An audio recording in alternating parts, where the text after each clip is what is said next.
नमस्कार, जनता टीवी देख रहे हैं आप और मैं हूं आपके साथ रितेश कुमार गौतम। और बुलेटिन का आगाज करेंगे महत्वपूर्ण खबर के साथ। लोकसभा चुनाव को लेकर सभी राजनीतिक पार्टियां चुनाव प्रचार में कूद चुकी हैं। तो वहीं उत्तराखंड के 5 सीटों पर 19 अप्रैल को मतदान होना है और इसको लेकर बीजेपी के स्टार प्रचारक उत्तराखंड पहुंच रहे हैं।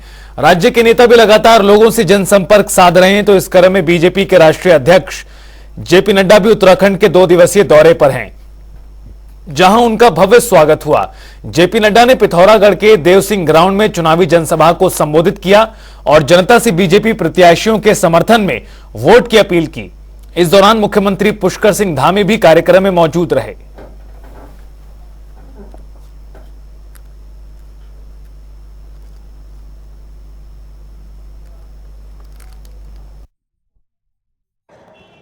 जो देश की रक्षा के लिए हमेशा तत्पर रही है, ऐसी वीर भूमि भी है। और जब हम चुनाव की बेला में जा रहे हैं तो हमें यह भी याद रखना चाहिए कि वीरों के साथ अगर किसी ने न्याय दिलाया और 40 साल से कांग्रेस ने आपके साथ धोखा दिया, उस धोखे को न्याय दिलाने का काम 1 रैंक 1 पेंशन भी दिया गया, तो वो आदरणीय प्रधानमंत्री मोदी जी के द्वारा दिया गया। हम यह भी जानते हैं कि जैसा प्रधानमंत्री जी ने कहा कि इस शताब्दी का तीसरा दशक यह उत्तराखंड का दशक होगा और उत्तराखंड के विकास का दशक होगा। मुझे खुशी है कि अब यह जो प्रधानमंत्री जी ने कहा कि यह शताब्दी का तीसरा दशक उत्तराखंड का दशक होगा, आज वह धरती पर उतरता हुआ दिख रहा है और विकास की नई गंगा बह रही है। लगातार संगठन का अपना विस्तार कर रही है। लगातार एक पन्ना प्रमुख से लेकर बूथ अध्यक्ष तक आपके मार्गदर्शन में बहुत प्रभावी तरीके से आज देश के अंदर काम हो रहा है। और मैं सच कहूं तो आज जिस स्तर पर हमारी पार्टी पहुंच रही है, जिस प्रकार से आज पार्टी का प्रचार प्रसार हुआ है, भारतीय जनता पार्टी के बिना भारतीय राजनीति की आज कल्पना भी नहीं की जा सकती है। ऐसे महान संगठन का अध्यक्ष होकर भी आदरणीय नड्डा जी जिस प्रकार सहजता से, सरलता से और डाउन टू अर्थ रहकर हम सभी कार्यकर्ताओं का, आम जनता का मार्गदर्शन करते हैं, जिस प्रकार से वो काम करते हैं, हम सबको उनसे प्रेरणा मिलती है। भाइयों बहनों, मुझे बहुत ज्यादा नहीं बोलना है। हम सब जानते हैं कि इस बार हमको आपने माननीय अध्यक्ष जी ने एक नारा दिया है कि अब की बार 400 पार। ये केवल एक नारा नहीं है, ये नए भारत की, एक विकसित भारत की और मोदी जी की गारंटी की चाबी है। उस चाबी को हम सब लोगों ने संभाल के रखना है। तो वहीं नैनीताल उधम सिंह नगर लोकसभा सीट से बीजेपी के प्रत्याशी अजय भट्ट गदरपुर पहुंचे, जहां उन्होंने दिनेशपुर दुर्गा मंदिर प्रांगण के समक्ष एक विशाल जनसभा को संबोधित किया और कहा कि गदरपुर विधानसभा में कई योजनाओं के जरिए विकास कार्य कराए गए हैं। उन्होंने कहा कि प्रधानमंत्री नरेंद्र मोदी अपने देश को नई ऊंचाई तक लाकर दुनिया में भारत देश का नाम रोशन कर रहे हैं और इस बार प्रधानमंत्री नरेंद्र मोदी के नेतृत्व में 400 लोकसभा की सीटें जीतकर दिल्ली में सरकार बनाने जा रहे हैं। लोग कहेंगे, लोगों का काम है कहना, है क्या कहते हो, ये विपक्षी का काम है। हाँ, अब सब जानती है। दूसरी बात मैं ये बताना चाहता हूँ, शायद जो ऐसा कह रहे हैं उन्हें नॉलेज नहीं है। मेरी जो सांसद निधि है 4 महीने पहले सारी समाप्त हो गई है वहां से बस। और ये हमारा नहीं है, हमने तो पैसा दे दिया, बनाया नहीं बनाया तो वो एजेंसी जाने क्यों नहीं बनाया। ये जो कार्यकर्ता है उनके लिए देश पहले है, उसके बाद पार्टी है और तीसरे नंबर पे व्यक्ति है। तो मैं व्यक्ति विशेष के नाते हम काम नहीं कर सकते, हम पार्टी के नाते काम करते हैं। और पार्टी ने अजय भट्ट को प्रत्याशी चुना है तो हमारा प्रत्याशी वो हम ही है। मैं अजय भट्ट जी के प्रत्याशी चुनने पे मैं संगठन का धन्यवाद देता हूँ और पूरा कार्यकर्ता तन मन धन से लग के अपने सांसद को हम जिताएंगे। बीजेपी के राष्ट्रीय अध्यक्ष जेपी नड्डा उत्तराखंड के दौरे पर हैं और इसके बाद कई अन्य नेताओं का भी उत्तराखंड आने का कार्यक्रम तय हुआ है। इस पर जानकारी देते हुए बीजेपी के प्रदेश अध्यक्ष महेंद्र भट्ट ने बताया कि रक्षा मंत्री राजनाथ सिंह, गृह मंत्री अमित शाह का भी उत्तराखंड आने का कार्यक्रम निर्धारित है। इसके साथ ही उन्होंने क्या कुछ कहा, सुनिए। उनके भी कार्यक्रम बहुत स्थानों में लगाए। इसके साथ साथ अपने गृह मंत्री राजनाथ सिंह के कार्यक्रम को मिलने वाला है। अमित शाह जी जो हमारे गृह मंत्री, उनका कार्यक्रम को मिलने वाला है। रक्षा मंत्री राजनाथ सिंह के कार्यक्रम को मिलने वाला है। तो मैं कह सकता हूँ कि जिन जिन सोचों को मिले वो कार्यक्रम आ रहे हैं। और मुझे बात बताते हुए खुशी है कि माननीय मुख्यमंत्री जी 70 की 70 विधानसभा में के दूर दराज के इलाकों में जा रहे हैं। यहाँ तक अभी तक कोई मुख्यमंत्री को गए नहीं। जो 23 विधानसभा में हारे थे उन विधानसभा का बूथ प्रबंधन का मैं स्वयं देख रहा हूँ। मेरे साथ हमारे जो चुनाव समिति के संयोजक है नरेश बंसल जी, अजय जी, हमारे महामंत्री संगठन है। हर एक एक चुनाव की पद्धति की रणनीति में हम प्रत्येक दिन चर्चा करके निर्णय करते हैं। टिहरी लोकसभा से निर्दलीय चुनाव मैदान में ताल ठोक रहे बॉबी पवार ने सहसपुर विधानसभा में चुनावी जनसभा को संबोधित किया, जहां सैकड़ों की संख्या में पहुंचे उनके समर्थकों ने स्वागत किया। और इस दौरान बॉबी पवार ने कांग्रेस और बीजेपी दोनों को ही आड़े हाथ लिया। कहा कि पिछले 24 सालों में बीजेपी और कांग्रेस ने बारी बारी राज्य की जनता को छला। आज युवाओं को रोजगार के लिए सड़क पर उतरना पड़ रहा है। चुनावी मैदान में है, एक राजनीतिक लड़ाई है। जिस लड़ाई को सड़कों पर लड़ रहे थे, कहीं ना कहीं जब हमें लगा, हमारे साथियों को लगा कि सड़कों पर लड़कर इस लड़ाई को नहीं जीता जा सकता है, इसके लिए राजनीतिक लड़ाई करनी पड़ेगी। तो लोकतंत्र के इस महापर्व में हम लोगों ने भी उन राजनीतिक दलों के सामने खड़े होने की हिम्मत जुटाई है। उन लोगों के सामने आज मजबूती से खड़े हैं जिन लोगों ने इस उत्तराखंड को 24 वर्षों से छला है। उत्तराखंड में प्रधानमंत्री नरेंद्र मोदी की पहली जनसभा रुद्रपुर में हुई, जिस पर कांग्रेस ने कई टिप्पणियां की जो उन्हें भारी पड़ रही हैं। दरअसल बीजेपी नेताओं पर व्यक्तिगत हमले करने के मामले में कांग्रेस के सह प्रभारी दीपिका पांडे को चुनाव आयोग ने नोटिस थमा दिया है। आपको बता दें कि दीपिका झारखंड महगमा विधानसभा सीट से विधायक हैं और चुनाव संचालन के लिए देहरादून आई हुई हैं। दीपिका पांडे पर आरोप है कि उन्होंने प्रधानमंत्री को लेकर व्यक्तिगत टिप्पणियां की, जिसको चुनाव आयोग ने आचार संहिता का उल्लंघन माना और उन्हें नोटिस जारी किया।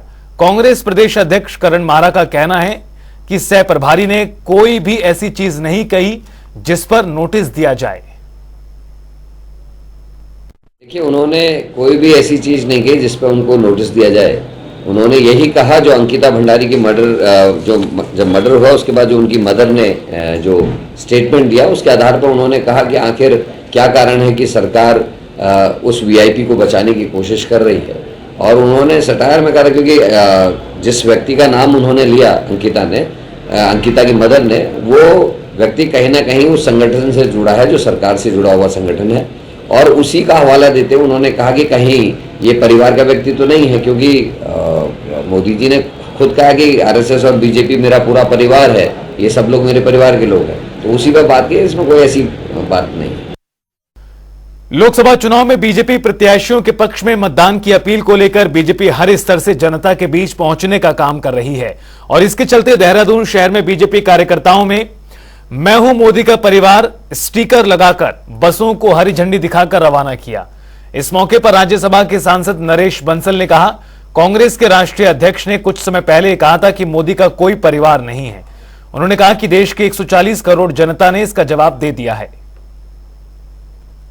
नेताओं ने तंज किया कि मोदी का कोई परिवार ही नहीं है, तो देश की 140 करोड़ जनता ने विभिन्न रूपों में व्यक्त किया कि मैं हूं मोदी का परिवार। लोगों ने अपने घर पर स्टिकर लगा करके कहा ये घर है मोदी का परिवार। लोगों ने ऑटो पर लगा करके कहा इस ऑटो में है मोदी का परिवार। और आज सिटी बस वालों ने भी अपना समर्थन दिया है और ये स्टिकर लगाए हैं कि मैं हूं मोदी का परिवार। तो हमारा ये है कि देखो भारतवर्ष में जहाँ देखो राष्ट्रवाद जो है की मुद्दा है, जिसमें हम राष्ट्रवाद के साथ शामिल हैं। दूसरा यह है कि जो प्रदेश की धामी सरकार है वो आपने देखा होगा, चाहे कोरोना काल हो, अगर पूरे प्रदेश के वाहन स्वामियों के अगर टैक्स माफ की भी बात हो, चाहे ड्राइवर और कंडक्टर के 6-6 महीने का जो इसमें कोरोना काल में इनको 2-2 हज़ार रुपये देने की बात हो, चाहे वो 15 साल पुरानी गाड़ियों के फिटनेस की बात हो जो 22 फरवरी 2025 तक बढ़ाने की बात हो, चाहे आपने देखा होगा सिटी बसों को जब शहर से बाहर करने की अधिकारी की योजना थी, उस पर जो है सरकार ने जो हमारा साथ दिया है, उसने कहा है कि आपको बाहर नहीं होने दिया जाएगा और आपको सीएनजी में परिवर्तित करके आप 50% सब्सिडी देंगे। तो जब सरकार हमारे वाहन स्वामी चालक परिचालकों के साथ जब इतना सारा जो हम लोगों के साथ समर्थन हमारे को दे रही है, तो हम क्यों ना सरकार को समर्थन दें। लोकसभा चुनाव से पहले कांग्रेस पार्टी के कई बड़े नेता बीजेपी में शामिल हो रहे हैं। ऐसे में प्रदेश अध्यक्ष करण माहरा का भी बयान सामने आया। उन्होंने कहा कि जिन लोगों के स्टोन क्रशर बंद होने की कगार पर थे और जिनके शिक्षण संस्थानों पर तलवार लटकी हुई थी, वही लोग ईडी और सीबीआई के डर से कांग्रेस छोड़कर बीजेपी में शामिल हो रहे हैं।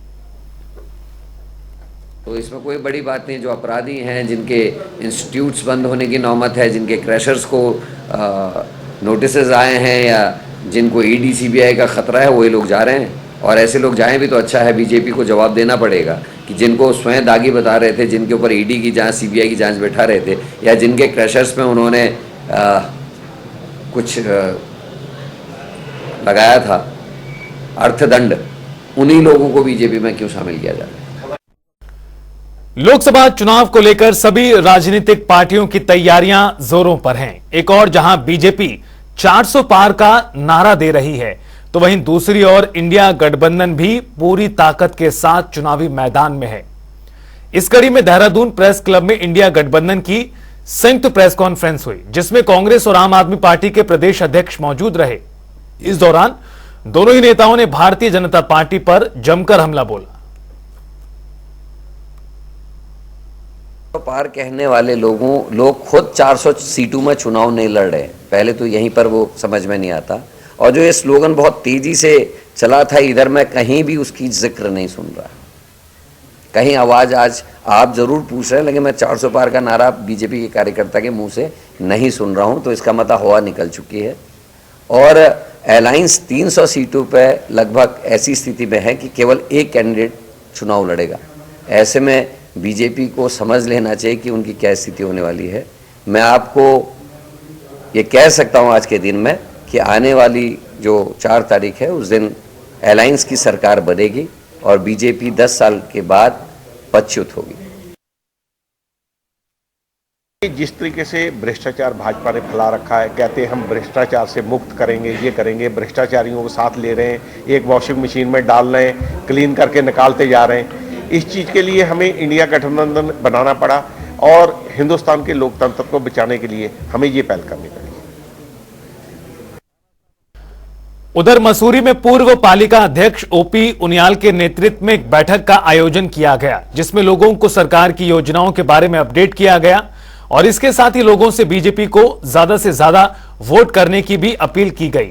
इस दौरान पूर्व पालिका अध्यक्ष ओपी उनियाल ने कहा, बीजेपी अब की बार 400 पार के नारे के साथ 2024 के चुनावी मैदान में है। हम पूरी उम्मीद है कि जरूर जीतेंगे। कि हम तो मोदी जी को वोट दे रहे हैं, जिन्होंने काम किया है। और इसमें कोई दो राय नहीं है। जिस तरीके से भारतीय जनता पार्टी विश्व की नंबर 1 पार्टी बन गई है, और वो भी हमारे मोदी जी की वजह से। पहले अटल बिहारी वाजपेयी होते थे और उसके बाद उसी पद चिन्हों पर हमारे माननीय नरेंद्र मोदी जी चल रहे हैं। और उन्हीं पद चिन्हों पर हमारे जो प्रदेश के माननीय मुख्यमंत्री हैं धामी जी, जिन्होंने की एक नकल कानून, बहुत ही सख्त कानून को यहाँ पे बनाया, और कई योजनाएं उन्होंने लागू की हैं। लोकसभा चुनाव में आए दिन नेता पार्टी बदल रहे हैं और इसके चलते कलियर से पूर्व जिला पंचायत अध्यक्ष नाजिम कुरैशी और डोईवाला से सपा के वरिष्ठ नेता फुरकान अहमद कुरैशी उमेश कुमार टीम में शामिल हो गए। इस दौरान नाजिम कुरैशी का क्या कहना रहा, सुनिए।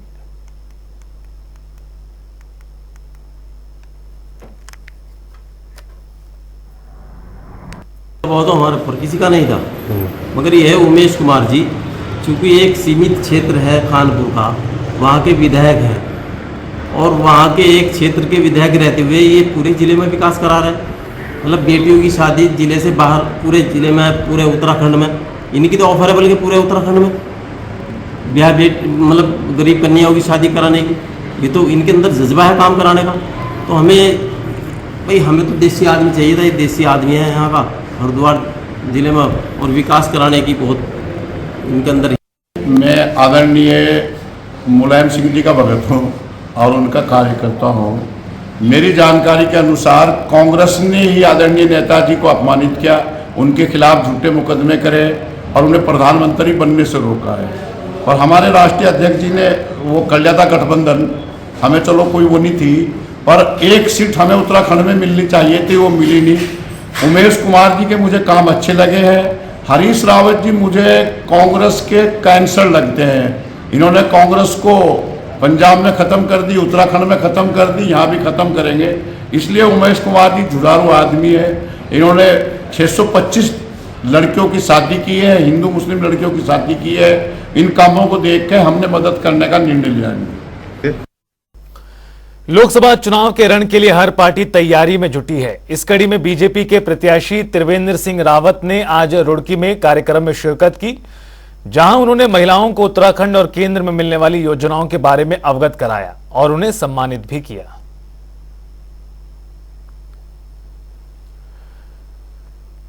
खबरों में आगे बढ़ते हैं, जहां अल्मोड़ा में आज कैबिनेट मंत्री और सोमेश्वर विधायक रेखा आर्य अपनी सोमेश्वर विधानसभा के चनौदा स्थित ग्राम बूंगा पहुंची और उन्होंने नक्सली मुठभेड़ में शहीद 16 कुमाऊं रेजिमेंट के शहीद जवान के पार्थिव शरीर को नम आंखों से श्रद्धांजलि दी, जिसके बाद शहीद जवान के शव को आवास से लकड़ी पड़ाव स्थित शमशान घाट ले जाया गया और पूरे रास्ते में स्वर्गीय जवान कमल भाकुनी अमर रहे के जयकारे लगे। इस दौरान हर किसी की आंखों में आंसू थे। तो वहीं जसपुर में घर से हुई लाखों रुपए की नकदी और ज्वेलरी चोरी मामले में थाना पुलिस ने एक आरोपी को गिरफ्तार कर लिया है। पुलिस ने आरोपी से 22 तोले सोने ज्वेलरी जिसकी कीमत 33,60,000 है बरामद किया है। एसएसपी मंजूनाथ टीसी ने मामले का खुलासा करते हुए बताया कि 1 अप्रैल की रात्रि में सरकारी आवास शुगर मिल नादेही में बाथरूम के रोशनदान काटकर लॉकर से नकदी और ज्वेलरी चोरी की गई थी, जिसके बाद मामले में पुलिस ने शिकायत के आधार पर मामला दर्ज किया और जांच पड़ताल की, जिसमें टीम को अहम सुराग लगे। आपको बता दें कि तहरीर मिलने के 6 घंटे बाद ही पुलिस ने मुखबिर की सूचना पर उसी घर में काम करने वाले युवक को गिरफ्तार कर लिया।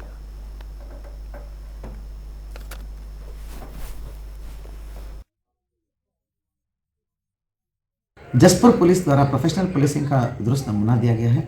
आपको मैं बता दूं, 1 और 2 की रात्रि को एक बहुत बड़ी एक नकबजनी घटित हुआ जसपुर में। ये जो देहरादून में वारदात हुआ, उसी के परिप्रेक्ष्य में मैंने स्ट्रिक्ट ऑर्डर दिया था कि समस्त थाने का फोर्स कमरबंदी की हालत में रहना चाहिए, लगातार मोबाइल रहना चाहिए, विजिबल प्रेजेंस रहना चाहिए। तो क्योंकि ऐसे मौक़ों का फ़ायदा हमेशा उठाते हैं अपराधी। तो जब तुरंत हमें संज्ञान में आ गया तो इमीडिएटली जसपुर का कोतवाल जो हरेंद्र चौधरी जो नए आए हैं और उसका एसएसआई राजेश पांडे, चंदन बिष्ट, सभी लोग एक्टिवेट हो गए। विभिन्न टीमों को एक्टिवेट कर लिया और तत्काल जो है ट्रैकिंग और आपका सीसीटीवी ट्रेसिंग और आपका टेक्निकल के माध्यम से ट्रेस आउट कर लिया और 6 से 7 घंटे के भीतर ही सही अपराधी के तक पहुंच गए। अप्रैल के महीने और बसंत ऋतु के आते ही मौसम भी लगातार बदल रहा है, साथ ही गर्मी का प्रकोप देखने को मिल रहा है और ऐसे में तरह तरह की बीमारियां भी लोगों को अपनी गिरफ्त में ले रही हैं। सीएमएस दून मेडिकल कॉलेज के डॉक्टर अनुराग अग्रवाल ने बताया कि कोरोना के लक्षण भी कुछ लोगों में देखने को मिले हैं। ऐसे में उन्होंने लोगों को सावधान रहने के लिए कहा है और कहा कि शरीर में तरलता की मात्रा को बनाए रखें, ठंड से बचकर रहें।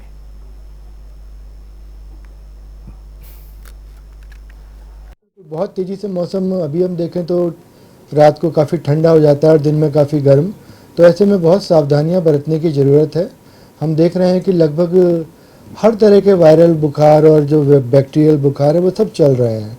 इसमें ख़ास तौर से जो हमारा एक स्वाइन फ्लू नाम का बीमारी होती है, अदर फ्लू होते हैं, कोविड भी कहीं ना कहीं गायब होगा, एक दो केस हमारे पास आ रहे हैं। और पिछले साल जैसा हमने देखा कि डेंगू को लेकर काफ़ी मात्रा में डेंगू के मरीज हम लोग को मिले। तो इन सबको देखते हुए हमारा अस्पताल पूरी तरह अलर्ट है और जैसा मेरे संज्ञान में आया है कि नगर निगम और स्वास्थ्य विभाग ने भी हर जगह फॉगिंग और सफाइयां शुरू कर दी हैं जिससे मच्छर का लार्वा ना पनप पाए। विश्व प्रसिद्ध सरोवर नगरी नैनीताल में पर्यटन सीजन शुरू हो चुका है, लिहाजा पर्यटकों का आने का सिलसिला रफ्तार पकड़ रहा है। उधर दूसरी तरफ पुलिस ने भी पर्यटकों को परेशानी ना हो इसके लिए यातायात की सुचारू व्यवस्था किए जाने को लेकर हल्द्वानी से नैनीताल तक सभी थाना चौकियों और यातायात पुलिस को विशेष एहतियात बरतने के निर्देश दिए। इसके अलावा लोकसभा चुनाव के मद्देनजर लगातार हो रही चेकिंग और अन्य गतिविधियों में पर्यटकों को ज्यादा परेशानी ना हो, इसके लिए भी पुलिस अधिकारियों को दिशा निर्देश दिए हैं। इसी के साथ फिलहाल इस बुलेटिन में इतना ही। आप देखते रहिए जनता टीवी।